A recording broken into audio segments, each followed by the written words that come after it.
good morning, students. We were discussing experimental designs. So till date, we have discussed pre-experimental designs, true experimental designs. We were left with quasi-experimental and statistical designs. This is the last topic of the chapter. With this, our syllabus would be over. So this would be the last video I'm sharing with you. Experimental research, I'm making a quick review of the earlier topic which was discussed in the earlier video. Experimental designs are there for experimental research. Experimental research हम conduct करते हैं to find out the cause and effect relationship. In the last video, I took example of the effect of ICT on the performance or the marks of the students, right? So we have four kind of experimental designs: pre-experimental, true experimental, quasi and statistical. Pre-experimental designs में the main feature of it was यहाँ पे जो sample units हैं randomly select नहीं किए गए थे, जबकि true experimental designs में हमने जो sample units हैं वो randomly select किए थे. ट्रू एक्सपेरिमेंटल डिज़ाइंस में we discussed 3 type of design. 1 pre test post test, जहाँ पे हमने कंट्रोल ग्रुप लिया था. Then post test only with control group और एक्सपेरिमेंटल ग्रुप दोनों लिए थे. और यहाँ पे हमने ऑब्जर्वेशन जो है वो बाद में की थी, यानी एक्सपेरिमेंट से पहले कोई ऑब्जर्वेशन नहीं हुई थी. Then we discussed Solomon 4 group design. Solomon 4 group design is a combination of the earlier 2 designs, जहाँ पे दोनों के जो डिसएडवांटेजेस हैं वो ख़त्म हो जाते हैं. But it is quite hectic to conduct the research under Solomon 4 group design, right. So we are going to start with the next designs which are quasi experimental designs. Quasi experimental designs वो designs होते हैं जहाँ पे researcher का control नहीं होता on एक कौन से सैम्पलिंग यूनिट्स हम इंक्लूड करेंगे अपनी रिसर्च में, उसके ऊपर भी नहीं होता. And when to conduct the research, इसके ऊपर भी कोई रिसर्चर का कंट्रोल नहीं होता. सो ऐसे केस में जहाँ पे ये दोनों फीचर्स हों, कौन से सैम्पलिंग यूनिट्स के ऊपर हमने एक्सपेरिमेंट कंडक्ट करना है या रिसर्च कब कंडक्ट करनी है, इन दोनों पे हमारा कंट्रोल नहीं है, we follow quasi experimental designs. जो क्वाजी एक्सपेरिमेंटल डिज़ाइंस हैं इनका बहुत ज़्यादा एक्सप्लेनेशन बुक में नहीं दिया हुआ. सो डिटेल में हम इसको समझेंगे, और जो मैं एक्सप्लेनेशन दे रही हूँ I will post a pic of this in the group as well, right, in the classroom as well. So quasi experimental designs are of 2 types. One, time series design, and the other one it is multiple time series design. दोनों में फ़र्क क्या है? In case of time series design हम एक group लेते हैं which is only experimental group. In case of multiple time series design we take 2 groups, one experiment and the other one control group, right.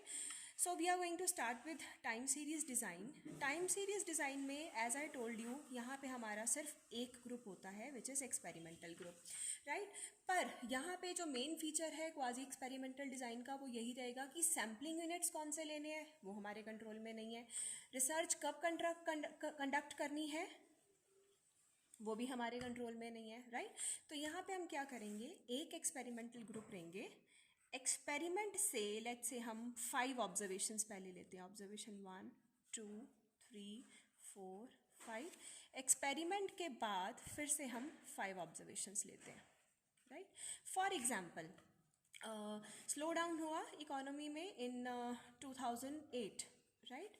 तो हमने क्या किया, let's say हमने America का डेटा लिया ऑफ लेट्स से जीडीपी और let's say FDI inflows. तो हमने क्या किया, 5 महीने पहले बिफोर द स्लो डाउन और 5 महीने बाद का डेटा ले लिया. This is the event, this is the observations prior to the event, this is the observations after the event. So it is time series data. We all remember हमने एक test किया था which was the paired sample t test. तो हम यहाँ पे paired sample t test लगा के डेटा को कंपेयर कर सकते हैं whether the event is effective और नॉट, राइट. तो यहाँ पे हमने टाइम सीरीज डिज़ाइन में क्या किया, जो अवेलेबल इवेंट है जैसे कि स्लो डाउन वो हमारे कंट्रोल में नहीं था. किसके ऊपर उस स्लो डाउन का इम्पैक्ट आया, किस इंडस्ट्री के ऊपर, किस कंट्री के ऊपर, वो हमारे कंट्रोल में नहीं है. कब आना चाहिए स्लो डाउन इकोनॉमी में, वो हमारे कंट्रोल में नहीं है. हमने सिर्फ क्या किया, जो इवेंट है उसके पहले की ऑब्जर्वेशंस ले ली टाइम सीरीज और उसके बाद की ऑब्जर्वेशंस ले ली और उनको कंपेयर किया through paired sample t test to check the event effectiveness. Such kind of design is called as time series design, right? The other quasi experimental design is multiple time series design. As I told you, यहाँ पे हमारे पास दो group होते हैं, one is experimental, the other one is control group.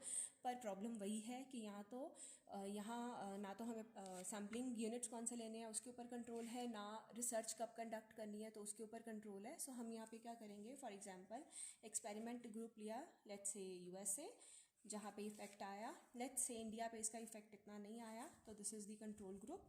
हमने एक industry ली, लेट्स से टेक्सटाइल इंडस्ट्री, उसका कंपैरिजन करना है O1, O2, O3, O4, O5, O6, O7, O8, O9, O10. सो ये हमारा अमेरिका का डेटा हो गया टेक्सटाइल इंडस्ट्री का before the slow down, after the slow down. And ये हो गया हमारा O11, O12, 13, 14, 15. No experiment here क्योंकि स्लो डाउन का इम्पैक्ट इंडिया में इतना ज़्यादा नहीं आया था. O16, 17, 18, 19, 20. हो सकता है उस टाइम पे टेक्सटाइल इंडस्ट्री में डिमांड ही बाई चांस उस पीरियड में कम रही हो, राइट? तो उस चीज़ को चेक करने के लिए कि स्लो डाउन का एक्चुअल इम्पैक्ट कितना था, we will make two comparison. One this comparison pre event post event, and one here which is actually under the controlled environment, लेकिन यहाँ पे उस स्लो डाउन का, उस इवेंट का इफेक्ट नहीं आया. तो यहाँ पे हमें पता चलेगा कि नॉर्मल मूवमेंट टेक्सटाइल इंडस्ट्री में क्या रही. So this movement which includes total effect slow down का भी और टेक्सटाइल में नॉर्मल मूवमेंट का भी, दिस इंक्लूड्स नॉर्मल मूवमेंट. तो total effect minus normal movement, we will get the actual effect of the event, right? So I'm again repeating, even in case of multiple time series design, ना तो event के ऊपर हमारा control है कब introduce करना है, ना सैम्पलिंग यूनिट्स के ऊपर हमारा कंट्रोल है कि भाई इसके ऊपर इफेक्ट आए, इस इंडस्ट्री के ऊपर इफेक्ट आए या इस इंडस्ट्री के ऊपर ना इफेक्ट आए. तो researcher has no control over the sampling units and when to conduct the research. So here we took two groups, one experimental group and the other one is control group, to check out the effect of the event, right? So this is all about quasi experimental designs. Last is statistical designs. I'll discuss that in the next video.